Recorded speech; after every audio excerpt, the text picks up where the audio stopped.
हिंदी जा रहे हैं, थोड़ा पीछे हट जाओ, थोड़ा इनको। आज कोई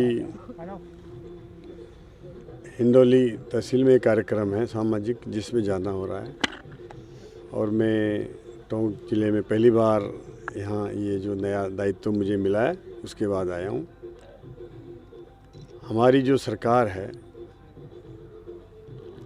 उसमें राजस्थान में जो जिस तरह से पिछले 5 साल में पूरे प्रदेश में चाहे वो कानून व्यवस्था हो, महिला अत्याचार हो या किसानों के साथ जो धोखाधड़ी हो, युवाओं के साथ जिससे पेपर लीक करके इन्होंने पेपर गिरोह बना करके और उनका भविष्य अंधकार में किया है, इन सब चीज़ों को लेकर के हमारी सरकार इन व्यवस्थाओं को ठीक करेगी और एक संवेदनशील सरकार हम देने का पूरा प्रयास कर रहे हैं कि प्रदेश के सभी लोगों में एक विश्वास जागृत हो और जितने भी इस तरह के लोग हैं उनमें डर पैदा हो कि वो किसी भी तरह का कोई ऐसा अपराध नहीं करें। इसलिए अपराधियों में डर और आम जन में विश्वास हमारी सरकार पैदा करेगी। और मैं समझता हूँ कि जिस तरह से पेपर लीक माफिया हो या फिर भ्रष्टाचार करने वालों, इन पर लगाम हम कसेंगे। ये सब शीघ्र ही जेल की सलाखों के अंदर होंगे और हमारी सरकार ने ये प्रारंभ कर दिया है। जितने भी बदमाश, जितने भी इस तरह के लोग थे उनकी धरपकड़ चालू हो चुकी है। अगर कोई बलात्कारी है, कोई इस तरह के काम करता है तो उनकी संपत्तियां तोड़ना, उनके अवैध निर्माण को ध्वस्त करना, ये सब हमारी सरकार ने प्रारंभ कर दिया गया है। इसलिए जनता में विश्वास पैदा करके हम कानून को निश्चित रूप से कानून के शासन चलाने के लिए ये सरकार हमारी पूरा प्रयास करेगी। और राजस्थान को जिस तरह से इन्होंने महिला अत्याचार में 1 नंबर पर ला कर रखा था, उस दाग को हम धो करके और एक सुशासन देने का काम राजस्थान में हमारी सरकार करेगी।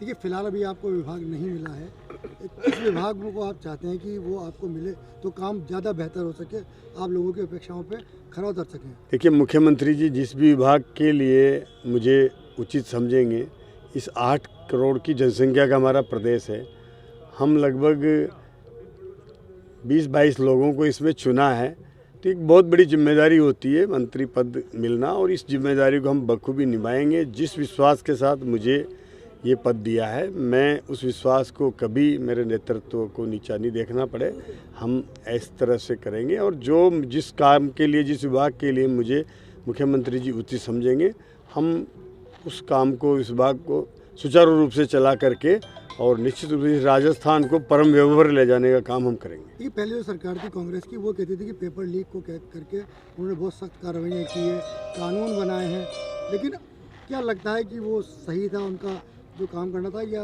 कहीं गड़बड़? हम पेपर लीक के मामले में इसके जो भी जहाँ भी इसकी सोच हैं वहाँ तक पहुँचेंगे और इसमें ये सब लिप्त थे। अगर इसमें लिप्तता और अधिक स्तर तक भी थी, मंत्री स्तर तक थी या और भी ज़्यादा स्तर तक थी, वहाँ तक भी इसकी निश्चित रूप से जांच पड़ताल होगी और इस पर स्थायी रोक लगेगी इस तरह के कामों के लिए। अब दोबारा पेपर लीक मैं नहीं समझता किसी की हिम्मत हो जाएगी राजस्थान में। मुख्यमंत्री जी ने कहा कि कलेक्टर और एसपी जिम्मेदार होंगे यदि कहीं पेपर लीक होता है, इसको कैसे देख रहे हैं? प्रशासन की जिम्मेदारी होती है, उनकी जिम्मेदारी डाली गई है और उनको निश्चित रूप से इसके लिए उत्तरदायी बनाएंगे और उत्तरदायी बनाया है। उनका जिम्मेदारी है कि उसकी सुरक्षा ढंग से हो और कहीं भी कोई पेपर लीक लिफाफे को कोई नहीं खोल पाए। ऐसी कठोर उस पर हम निगरानी भी रखेंगे और उस पर कार्रवाई भी करेंगे। तो कोई उत्तरदायित्व है तो उनको निश्चित रूप से सजा मिलेगी। देखिए, आपको आपके मंत्रिमंडल के अंदर सोशल इंजीनियरिंग देखने को मिली है, आपको धाकड़ समाज से मंत्री बनाया गया, लेकिन मध्य प्रदेश से जो शिवराज चौहान जी थे उनको हटाया गया, क्या कहेंगे इसको लेकर?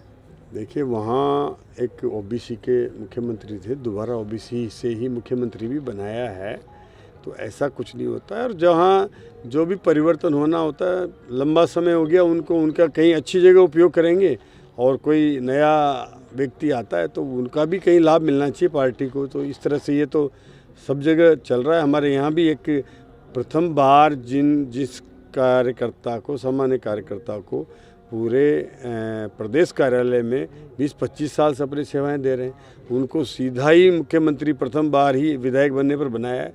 तो एक बहुत बड़ा कार्यकर्ताओं में संदेश है। आम कार्यकर्ता इससे अपने आप को ये समझ रहा है कि मैं लंबे समय से संगठन का काम कर रहा हूँ और वो समझता है कि मेरा कब क्या होगा। तो उस कार्यकर्ता को भी ये लगने लगा है कि कभी भी मुझे भी इस तरह के काम करते करते सीधी कोई बड़ी जिम्मेदारी मिल सकती है। क्या लग रहा है नजदीकियों के पत्ते काटे गए सबको बाहर बिठाया गया। कोई किसी के पत्ते नहीं कटते। देखो ये नए लोगों को भी मौका मिलना चाहिए, स्थायी रूप से कोई पद नहीं होता है।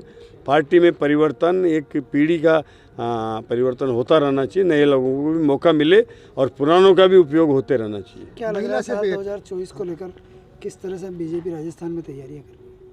2024 को लेकर तैयारियां हमने शुरू कर दी है। बूथ स्तर पर हमारी तैयारियां चालू है, वहां हम सर्वे करवा रहे हैं।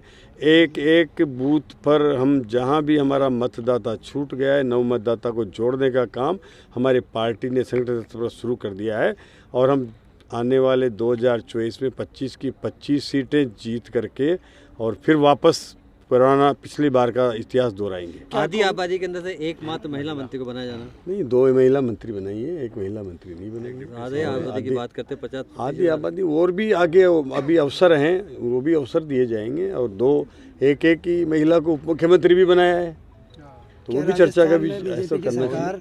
जातिगत जनगणना करवाई?